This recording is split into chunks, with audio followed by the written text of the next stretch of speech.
राक्षस इत्यादि जो दुराचारी हैं वो भी सुख की अपेक्षा रख के ही जैसा भी तपस्या कर रहे हैं अथवा जो अन्य दुराचरण कर रहे हैं, सुख की अपेक्षा तो सबको है, परंतु वो सुख है कहाँ।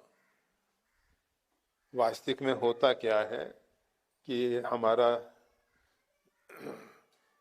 मन जो है इच्छाओं से चंचल हो जाता है।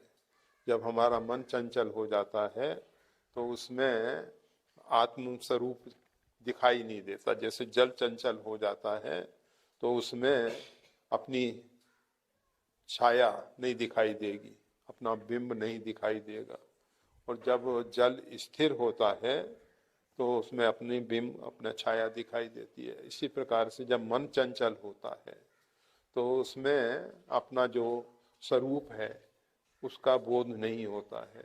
जब चित्त शांत होता है तो अपने स्वरूप का उसमें बोध होता है, स्वरूप दिखाई देता है।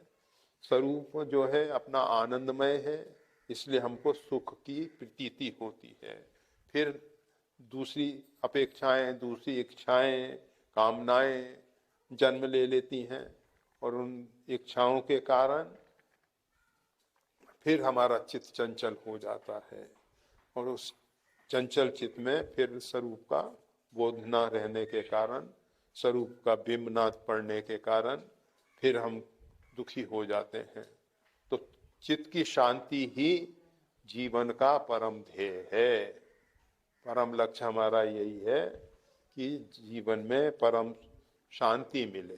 प्रशांतस्य कुतो सुखम, अशांत चित्त को सुख कहाँ है। तो सुख के लिए शांति जरूरी है। तो शांति मधिगच्छति, वो शांति कहाँ से आती है, कैसे आती है, तो बता रहे हैं विहाय कामान्य। जितनी ये कामनाएं हैं